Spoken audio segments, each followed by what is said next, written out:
तो बल है मेरा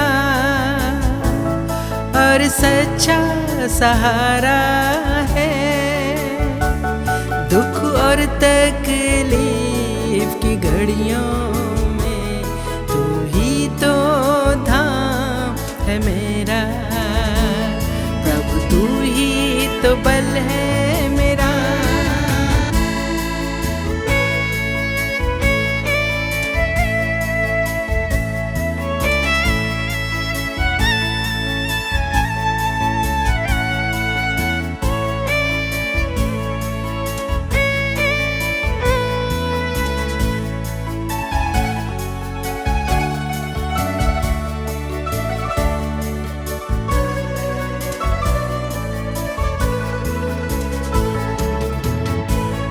मिट्टी हूँ मैं और कुछ भी नहीं, पर प्रेमी पिता ने दया की बहुत।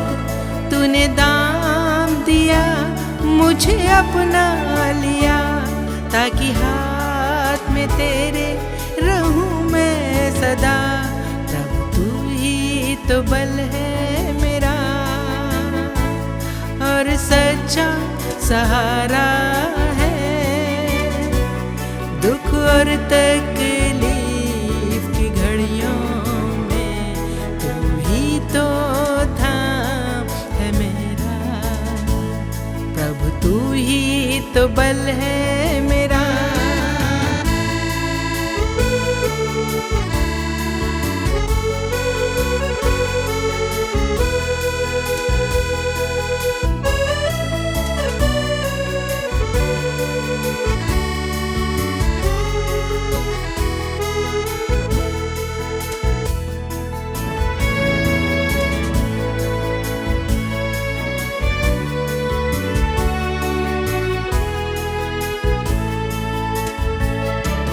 सच्चा है चरवाहा मेरा, दिन और रात हो तू निगहबान मेरा।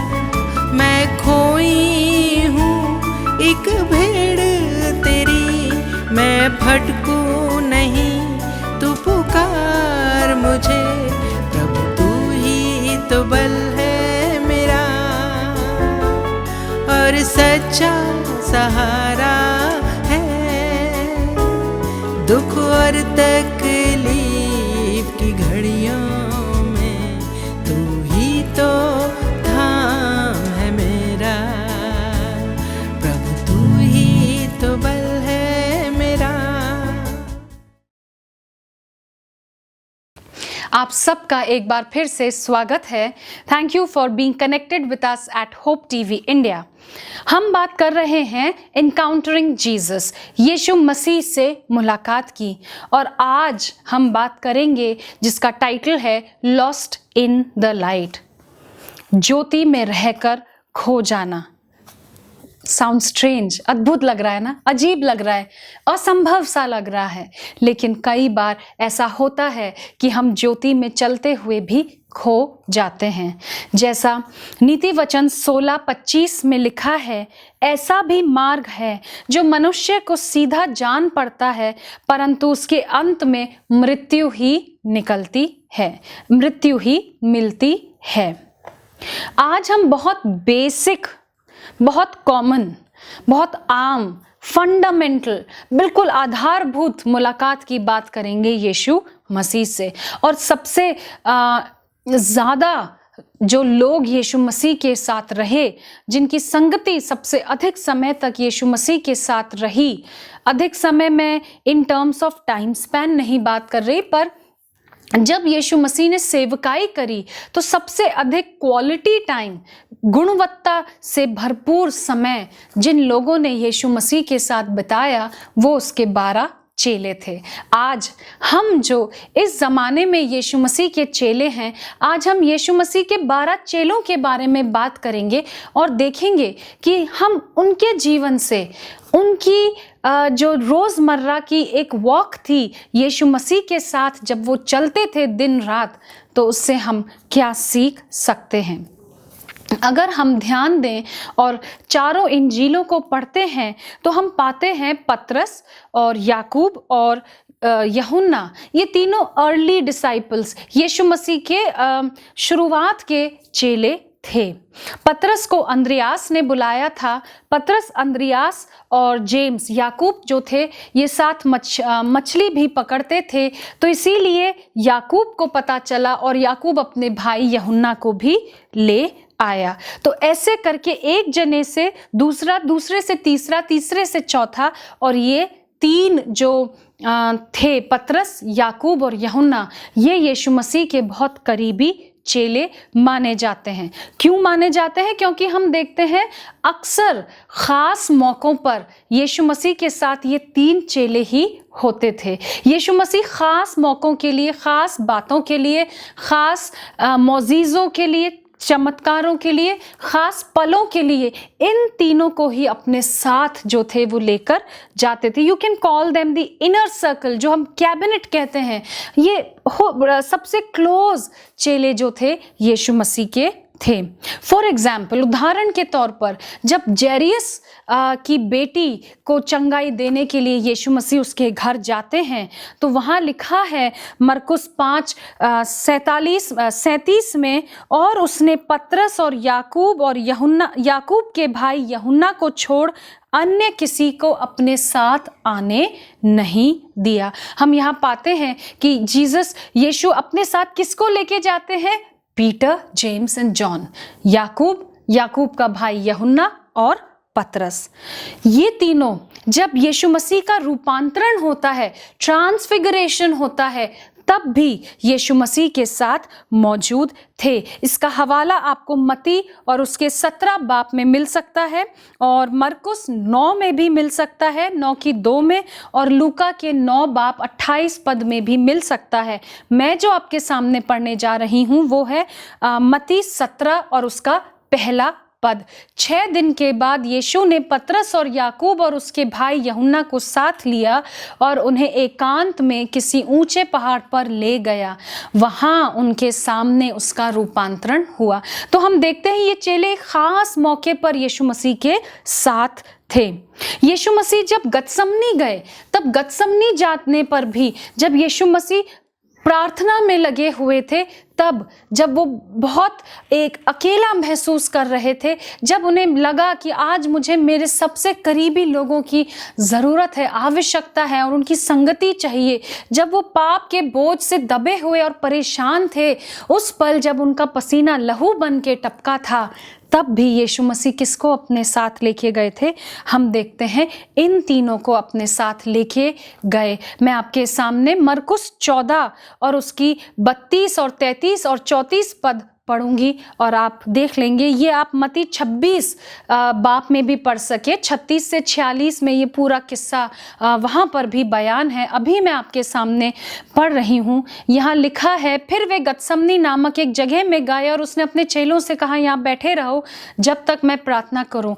और वे पतरस और याकूब और यूहन्ना को अपने साथ ले गया और बहुत ही अधीर और व्याकुल होने लगा, और उसने कहा, मेरा मन बहुत उदास है, यहाँ तक कि मैं मरने पर हूँ, तुम ठहरो यहाँ और जागते रहो। और आगे हम पाते हैं यीशु मसीह उनसे कहते हैं, प्रार्थना करते रहो। तो इसीलिए कई बाइबल स्कॉलर्स और हमें भी पढ़कर ऐसा लगता है कि ये तीन चेले यीशु मसीह के सबसे करीबी, सबसे ख़ास थे, क्योंकि ये यीशु मसीह के साथ हर ख़ास और चुनिंदा मौक़ों पर मौजूद थे। अगर हम याकूब और यूहन्ना को देखते हैं और इनके जीवन पर अगर हम थोड़ी रोशनी डालते हैं, तो यीशु मसीह ने इन्हें एक निकनेम दिया था, इनको सन्स ऑफ थंडर, थंडर का पुत्र। और थंडर हम जानते हैं, जब बिजली गड़गड़ाती है तो कितनी तेज़, या बादल जब गरजते हैं तो कितनी तेज़ आवाज़ होती है। और इनको ये नाम सन्स ऑफ थंडर इसीलिए दिया था क्योंकि ये बहुत ही उत्तेजित व्यक्तित्व के थे। बहुत जल्दी जोश आ जाता था, बहुत जल्दी उतावले हो जाते थे, बहुत जल्दी गर्मा जाते थे, बहुत जल्दी गुस्सा इनमें भर जाता था। और अगर हम तीनों को देखें और तीनों के बैकग्राउंड को देखें, यानी पतरस को भी हम शामिल कर लें, पतरस भी हम जानते हैं बहुत जल्दी नाराज हो जाता था या बहुत जल्दी एकदम एक्ट करने या रिएक्ट करने वाला था, उतावला था और बड़बोला था। और अगर हम तीनों को देखें तो इन तीनों का बैकग्राउंड क्या था? दे वो फिशरमैन, मछुआरे थे। और मछुआरे कैसे होते हैं? अनपढ़, जिनको आज के लैंग्वेज में हम गवार या कुछ हद तक जाहिल भी कहेंगे, क्योंकि ये असभ्य थे और ये अशिष्ट थे। दे वो बूरिश एंड रगिड पीपल, विलेजर्स, गांव के मछली पकड़ने वाले ये जन थे। और इनमें ऐसी कोई खूबी और कोई लियाकत नहीं थी दुनिया के मापदंड से कि यीशु मसीह ने इनको चुना हो। और इसीलिए पौलुस पहला कुरिन्थियों 1:27 और 28 पद में साफ साफ लिखता है, परंतु परमेश्वर ने जगत के मूर्खों को चुन लिया कि ज्ञानवानों को लज्जित करे, और परमेश्वर ने जगत के निर्बलों को चुन लिया है कि बलवानों को लज्जित करे, और परमेश्वर ने जगत के नीचों और तुच्छों को, वरन जो है भी नहीं, यानी कि दुनिया की नजरों में कुछ भी नहीं थे, शून्य थे, उनको भी चुन लिया कि उन्हें जो हैं, जो यहाँ हैं, जो अपने आप को बहुत कुछ समझते हैं, उनको क्या करे? व्यर्थ ठहराए, ताकि कोई प्राणी परमेश्वर के सामने घमंड ना करने पाए। हम देखते हैं इवन दो चाहे इनका बहुत करीबी रिश्ता रहा हो यीशु मसीह से, पर इनके अंदर जो इनके व्यक्तित्व में, जो इनके चरित्र में कुछ कमियां थी, वो बार बार झलक कर और हमारे सामने आती हैं, बार बार हमें दिखाई पड़ती हैं। लूका 9 में अगर हम पढ़ते हैं किस्सा और हम वहाँ देखते हैं यीशु मसीह, हम देखते हैं यीशु मसीह जो हैं वो यरूशलेम को जा रहे हैं, और अगेन यरूशलेम तक पहुंचने में गलील से उनको सामरिया के गांवों को क्रॉस करना पड़ेगा। और जब सामरिया के किसी एक गांव में यीशु मसीह अपने दूतों को आगे भेजते हैं, वहाँ शायद रात को ठहरने के लिए या कुछ खाने के इंतज़ाम के लिए या किसी भी कारण से वहाँ पे कुछ ज़रूरत थी, और उसके लिए यीशु मसीह अपने चेलों को भेजते हैं कि शायद रात को वहाँ ठहर जाएं। तब क्या हम पाते हैं लूका 9 और अगर हम 40 पद के आगे पढ़ें तो हम वहाँ पाते हैं कि गांव वालों ने वहाँ यीशु मसीह को आने नहीं दिया। और जब गांव वालों ने यीशु मसीह को आने नहीं दिया, मना कर दिया, तब यूहन्ना और याकूब बहुत नाराज हो जाते हैं। और वो क्या कहते हैं? वो 54 पद में 54 वर्ष में देखिए क्या कहते हैं, हे प्रभु, क्या तू चाहता है कि हम आज्ञा दें कि आकाश से आग गिरकर उन्हें भस्म कर दे? सन्स ऑफ थंडर, खुदा ने, यीशु मसीह ने उनको यही नाम दिया था। तो हम देखते हैं कि वो एकदम से नाराज होते और कहते क्यों ना हम दुआ करें और आकाश से इनके ऊपर आग और गंधक बरसा दें ताकि ये ख़त्म हो जाए। और इस समय यीशु मसीह को उनको झिड़कना पड़ा और झिड़क कर उनको याद दिलाया कि ये तुम कैसी बातें करते हो। आगे लिखा है, वहाँ कहता है यीशु, मनुष्य का पुत्र लोगों के प्राणों को नाश करने नहीं वरन बचाने के लिए आया है। अगर हम गेत्समनी के सीन को दोबारा देखें, हम देखते हैं यीशु मसीह उनसे कहते हैं यहाँ ठहरो और प्रार्थना करो, और वो बार बार उनसे आके कहता है कि प्रार्थना में लगे रहो, प्रार्थना करते रहो। बार बार उनसे कहता है कि क्यों नहीं तुम मेरे साथ जागते हो और सो क्यों रहे हो। 37 पद मरकुस 14 में लिखा है, फिर वह आया और उन्हें सोते पाकर पतरस से कहा, हे शमौन, तू सो रहा है? क्या तू एक घड़ी भी ना जाग सके? जागते और प्रार्थना करते रहो कि तुम परीक्षा में ना पड़ो। यीशु मसीह जानते थे कि आने वाली घड़ियां संकट की हैं। यीशु मसीह जानते थे कि अब उनके पकड़वाने का समय आ गया है और उनको वो पीड़ा और वो दुख उठाना है जिसके लिए वो इस दुनिया में आए। इसीलिए वो अपने पिता से दुआ करते हैं कि हे परमेश्वर, तेरी इच्छा हो तो ये प्याला मेरे सामने से टल जाए, पर फिर भी मेरी नहीं तेरी इच्छा पूरी हो। और इस समय इतने उद्वेलित हैं, अधीर हो चुके हैं अपने प्राणों में। वो ये कहते हैं मेरा प्राण निकला जा रहा है, मेरे साथ जागते रहो और प्रार्थना करते रहो।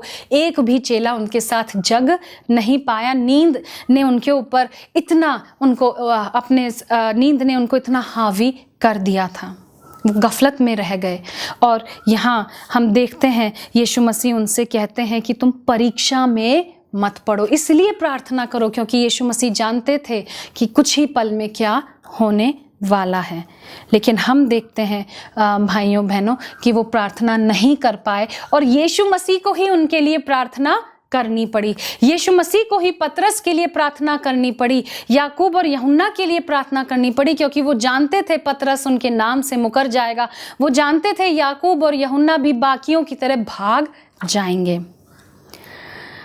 यही वो चेले हैं जिनमें आपस में ये हर बार झगड़ा होता रहता था, वाद विवाद होता रहता था, बारहों में खींचम तान लगी रहती थी, क्योंकि ये सोचते थे हम में से बड़ा कौन है। ये सोचते थे यीशु मसीह रोमी सल्तनत को फेर देंगे और एक दुनियावी राज्य स्थापित करेंगे। और हम पाते हैं लूका 22:24 में, वहाँ लिखा है उनमें यह वाद विवाद भी हुआ कि उनमें से कौन बड़ा समझा जाता है। तो उनमें इंटर पॉलिटिक्स भी थी, आपस में इतनी खींचातान चलती थी कि मैं बड़ा हूँ, मैं सबसे क्लोज हूँ, मैं देखना प्राइम मिनिस्टर बनूंगा, मैं फाइनेंस मिनिस्टर बनूंगा, सबसे महत्वपूर्ण पोर्टफोलियो मुझे ही दिया जाएगा। उनमें भी ये कमियां थीं कि वो दुनिया के पद के लिए लड़ रहे थे। और यीशु मसीह ने बार बार उनको सिखाया, और जैसे लूका 22:26 में यीशु मसीह उनको याद दिलाते हैं कि परंतु तुम में ऐसा ना हो, वरन जो तुम में बड़ा है वह छोटे के समान, और जो प्रधान है वह सेवक के समान बने। हर पल हर कदम पर जब जब वो डगमगाए और गिरे, हम देखते हैं यीशु मसीह को उनको संभालना पड़ा। जब पतरस यीशु मसीह को पानी पर चलता देखता है, एकदम उतावला होकर कहता है मैं भी ये करना चाहता हूँ, I also want to do this. हम अपने घरों में बच्चों को देखते हैं, कुछ बच्चे शांत होते हैं, कुछ ज़्यादा उतावले होते हैं। पतरस भी वैसा ही था, और यीशु मसीह ने कहा कि उतर आ, चल, और वो चलता है। और जब तक उसकी निगाह यीशु मसीह पर थी वो आराम से चलता है, और जैसे ही उसकी निगाह तेज़ हवा पर गई और यीशु मसीह से उसका फोकस हटा, उसकी निगाहें हटी, वो डूबने लगा। यही वो पतरस है भाइयों बहनों। जब यीशु मसीह को पकड़वाया गया तो एक सिपाही का उतावलेपन में, गुस्से में अपनी तलवार निकाल के और उसका कान काट देता है, और यीशु मसीह को उसको फिर सिखाना पड़ता है कि मैं ये सब करने नहीं आया। जो तलवार से घात करते हैं वे तलवार से ही घात किए जाएंगे, अपनी तलवार म्यान में रख ले। यही वो चेले हैं जब यीशु मसीह उनको बातें सिखाते हैं और समझाते हैं कि जल्द ही मैं क्या हो जाऊंगा, मैं पकड़वाया जाऊंगा और मारा जाऊंगा। तब पतरस बहुत बढ़ चढ़ के बोलता है कि चाहे मरना भी पड़े मैं तेरा साथ नहीं छोड़ूंगा। और जब यीशु मसीह को पकड़ा जाता है, ये चेले भाग खड़े होते हैं, तितर बितर हो जाते हैं। वो जो कहता है कि मैं कभी तेरा साथ नहीं छोड़ूंगा, वो 3 बार उसके नाम से मुकर जाता है। और यहाँ हम देखते हैं पतरस जो था अपने पतन के गर्त में पहुंच जाता है, he hits a rock bottom. लेकिन फिर भी यीशु मसीह ने उसके लिए दुआ करी थी। यीशु मसीह ने इन सब के लिए दुआ करी थी। Mrs White Desire of Ages में बताती हैं, chapter 30 titled he ordained the 12, कि हर रात जब चेले सो जाते थे और यीशु मसीह जंगल में, पहाड़ी पर एकांत में प्रार्थना करने जाते थे, तब यीशु मसीह अपने चेलों के लिए नाम बनाम प्रार्थना करने के लिए जाते थे, ताकि जब वो उनके पास से चले जाएं तो इनमें इतनी हिम्मत, ताकत और कुव्वत हो कि ये उनके नाम का प्रचार कर सकें। दूसरे हाथ पर इन्हीं चेलों में से हम एक और चेला देखते हैं, जूडस इस्करियोट, यहूदा। ये जो चेला था ये भी यीशु मसीह के पास आया था और ये भी चेला बना। यीशु मसीह ने इसको बुलाया नहीं, इसने खुद ऑफर किया चेला बनना। लेकिन ये क्या करता है, यीशु मसीह जानते हैं जब ये इसके जीसस के पास ये आता है, यीशु मसीह जानते हैं इसके दिल को, और यीशु मसीह उसको देखकर एक बारी में भांप लेते हैं कि इसके दिल के लिए, मुझे इसके मन के लिए, क्योंकि इसका व्यक्तित्व कुछ ऐसा है कि ही हैज़ मोर रिस्क, इसके लिए मुझे ज़्यादा प्रार्थना करनी पड़ेगी, क्योंकि अगर ये शैतान के चुंगल में फंस गया, इसने पवित्र आत्मा जो इसके दिल में काम करेगी मेरी प्रार्थना के कारण और उसकी नहीं सुनी, तो he will be lost more than anyone else. Yeshu Masih जानते थे कि इसके अंदर कुछ ऐसी क्वालिटीज़ हैं जो जगत का प्रेम है, जगत के पद के लिए जो प्रेम है, पैसे के लिए जो प्रेम है, ये बहुत बड़ा डेंजर है, ये एक बहुत बड़ा ख़तरा रखता है इसके मन के लिए।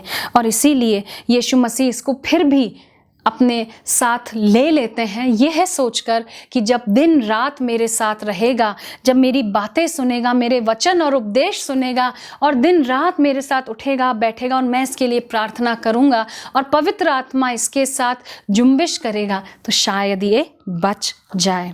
लेकिन हम जानते हैं कि ऐसा नहीं हुआ। यहूदा इस्करियोती जो था 12 के साथ रहते हुए 24 घंटे 7 दिन 12 मास 24/7 यीशु मसीह के साथ रहता था। यीशु मसीह के मुख से निकला हर वचन उसने सुना था, उनके मुंह से निकला हर उपदेश उसने सुना था, उनके हाथ से और उनके बोलने से किए गए और बड़े बड़े काम उसने अपनी आंखों से देखे थे। लेकिन उसका दिल किससे भरा हुआ था? उसका दिल लालच से भरा हुआ था, कवटियसनेस से उसका मन जो था वो भरा हुआ था। वो यीशु मसीह के चरित्र की खूबसूरती देख तो पाता था, लेकिन फिर भी अपनी कमियों पर वो विजय प्राप्त नहीं कर पाया, क्योंकि यीशु मसीह के उपदेशों में जो पाठ थे, जो लेसन्स थे, जो सीख थी, उनको वो ले नहीं पाता था। पवित्र आत्मा जब उसके साथ जुम्बिश करता और उसको उसकी कमियां बताता था, तो मिसेस वाइट कहती है कि वो क्या करता था, वो अपने मन को और सख्त कर लेता था। और धीरे धीरे क्या हुआ, उसके अंदर जो कमियां थीं वो एक मौका, एक विंडो, एक खिड़की बनी और शैतान को उसके अंदर आने का मौका मिला। हम देखते हैं यीशु मसीह के चेलों में जो यीशु मसीह का पर्स जो हैंडल करता था, उनके पैसे की थैली जो ध्यान रखता था, या खजांची था, या उनके पैसे को जो संभालता था, वो यहूदा इस्करियोती ही था। और ये यहूदा इस्करियोती क्या करता था, थोड़ा थोड़ा पैसा अपने लिए अलग से निकाल लेता था। यीशु मसीह ये जानते थे, फिर भी वो रोज़ उसको कुछ नहीं कहते थे, उसके लिए सिर्फ प्रार्थना करते थे, उसके साथ रहकर उसके सामने लोगों को उपदेश सुनाते थे और सोचते थे कि शायद मुझे देखकर, शायद मेरे राज्य की बातों को जानकर इसका मन परिवर्तित हो जाएगा और ये बदल जाएगा।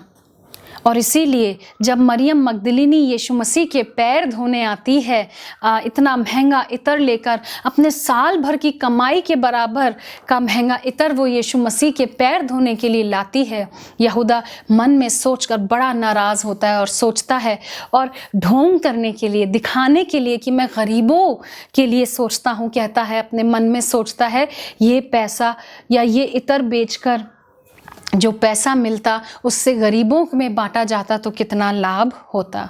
यीशु मसीह उसकी मन की बात पढ़ लेते हैं और इसीलिए कहते हैं, तुम इस स्त्री को क्यों परेशान करते हो। और वो यीशु मसीह समझ जाते हैं कि ये जो है, ये गरीबों के प्रति जो इसकी सहानुभूति है, उसका सहारा लेकर क्या करेगा। अगर इसका ये पैसा, अगर हम सोचते हैं, अगर उसकी आदत थी पैसा चुराने की, तो अगर वो पैसा मरियम मगदलीनी लाकर और डोनेट कर देती यीशु मसीह को, और यीशु मसीह अपने थैले में अपने इंचार्ज, अपने खजांची को देते, तो यहूदा इस्करियोती क्यों नाराज़ था, क्योंकि अगर इतना पैसा आता तो उसको थोड़ा और चुराने को मिल जाता। लेकिन कितना बड़ा नुकसान उसका वहाँ हुआ कि वो पैसा आया नहीं उसके हाथ, और उसके लिए इत्र खरीदा गया उस पैसे से, और यीशु मसीह के पैरों पर वो इत्र उंडेला गया। यीशु मसीह के साथ करीब होने का वो ढोंग भी रचता रहा, क्योंकि हम देखते हैं जब फसह का पर्व ऊपर की कोठरी में यीशु मसीह आखिरी फसह का पर्व अपने चेलों के साथ मनाते हैं, वो यीशु मसीह के प्याले में क्या करता है, अपनी रोटी डुबोता है, और यीशु मसीह के प्याले में अपनी रोटी डुबोकर सीधा जाता है और यीशु मसीह के क्रूस की तैयारी कर देता है, यीशु मसीह के जीवन का सौदा कर देता है। यहाँ लिखा है मत्ती 26:24 में, परंतु इस मनुष्य के लिए शोक है जिसके द्वारा मनुष्य का पुत्र पकड़वाया जाता है। यदि उस मनुष्य का जन्म ही ना होता तो कैसा, तो उसके लिए भला होता। यीशु मसीह बहुत आखिरी दम तक कोशिश करते हैं कि ये जो चेला है ये बचाया जाए, लेकिन इसने ऐसा चुनाव किया कि ये नहीं बचा। और जब इसे महसूस हुआ कि इसने गलती करी और चांदी के सिक्के ये फेंक कर मंदिर में और बाहर आता है, क्योंकि इसे महसूस हो जाता है, इसे यकीन हो जाता है कि मैंने एक इनोसेंट ब्लड को, एक निर्दोष खून को पकड़वा दिया है, तब भी क्या करता है, ये पतरस की तरह पश्चाताप नहीं करता और अपनी जान ले लेता है। thou shall not kill, एक और परमेश्वर का हुक्म तोड़कर अपने किस्मत को हमेशा हमेशा के लिए, अपने फ्यूचर को सील कर देता है। भाइयों बहनों, आज हम भी यीशु मसीह के चेले हैं। आज आपके और मेरे लिए सोचने की बात है, कहीं हम यहूदा की तरह तो नहीं कि लाइट में चलते हुए, रोशनी में चलते हुए, यीशु मसीह के साथ चलते हुए, उसकी संगति में रहते हुए, उसके वचन को पढ़ते हुए, चर्च जाते हुए, टाइथ देते हुए, सबत मानते हुए, फिर भी हम कहीं खो ना जाएं, जैसे यहूदा सब कुछ करते हुए भी अंत में खो गया। उसके अंदर दुनिया का अहंकार था और दुनिया की चीज़ों के प्रति प्रेम था। याकूब 4:10 में कहता है, प्रभु के सामने दीन बनो तो वह तुम्हें शिरोमणि बनाएगा।